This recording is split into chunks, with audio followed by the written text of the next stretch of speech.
Mr. Trump, it appears we have a misunderstanding. You see, as I recall, you were elected president as the alternative to a warmongering hag named Hillary Clinton, who wanted to bring no-fly zones and other military action not just against Syria's Bashar al-Assad, but against the Russian regime and the Chinese who are backing him.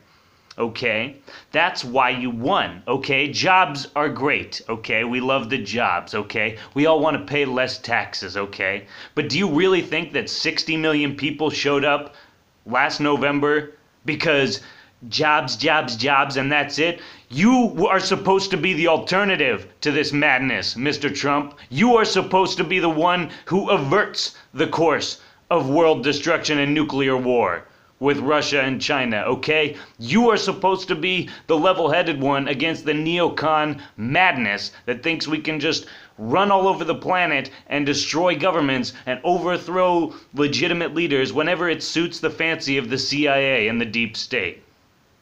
You see, that's why I'm a little confused, okay, about your recent statements about this chemical attack thing. Are you serious, Mr. Trump?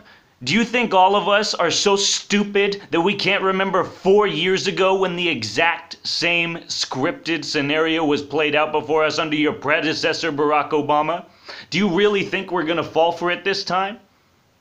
Do you really think that Assad, after Rex Tillerson not only 8 days ago said, you know what, maybe we'll leave him in place. You know what, our priorities are shifting towards other things. We'll let the Syrian people decide his fate. What happened to that? Not even 8 days later.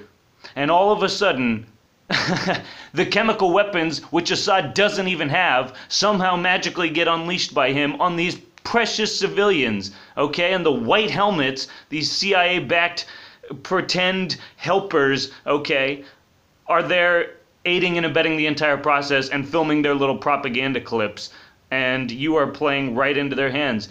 I know that you are not a dumb human being. There are plenty of people out here in America who think you're stupid. I know that you're actually an intelligent human being. So the only rational conclusion I can come to is that you actually think we're that stupid that we would actually buy this stupid pitch. That not even 4 years later, they would play the exact same card, and you would fall for it, just like you mocked and ridiculed your predecessor for doing, okay? And let me tell you what's going to happen, Mr. Trump. You've already made some pretty bad mistakes by even coming out and talking this kind of shit, okay? You know that you have a lot of pressure in front of you, okay? That much is obvious to you day in, day out. I'm sure that's the case. What you don't understand is that we are all in that room with you every single day, and we have a gun to your head, Mr. Trump. You are an agent of popular will, or you are nothing. You are just like the rest of them. You are just like Hillary Clinton if you do not respond to this simple, singular demand that we do not want war in Syria. Get it through your orange head. I've gotten it through my orange head. I know you can figure it out because you got a lot more money and you got a lot more years on eye, okay? Figure it out, because after the ballot, if the American people truly accept that they have been betrayed by the man who sold them one last bill of goods to maybe, hopefully, at least restore one little sliver of the America that supposedly we all love, that we remember, you know, some semblance of the republic, okay?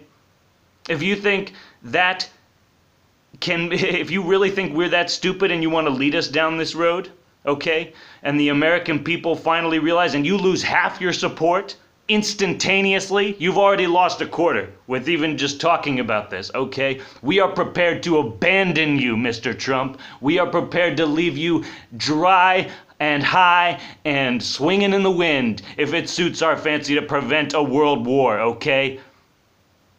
It's not Jared and Ivanka that go to Syria to fight, okay? It's not any of your little freaking Zionist neocon lackeys that have infiltrated your administration. None of them matter, okay, Mr. Trump? You have an opportunity to be known as the greatest president in American history and turn us back or at least avert a greater crisis, and manage a situation that you do not create, and take responsibility as much as you can, having lived a long and prosperous and beautiful life before entering that Oval Office. You have an opportunity to stand by your word and what you were elected on, unlike every other politician who we've seen come and go except for Rand and Ron Paul. Okay? You should listen to them, because if you don't listen to them, it's time for civil war, baby. Because after the ballot is no longer a valid currency for people to settle their differences and try and create positive change, the only currency of the day that shall prevail in that case is this one, Mr. Trump. We're not fucking around. And if you don't stop this nonsense, you're gonna go down like the rest of them. Cheers.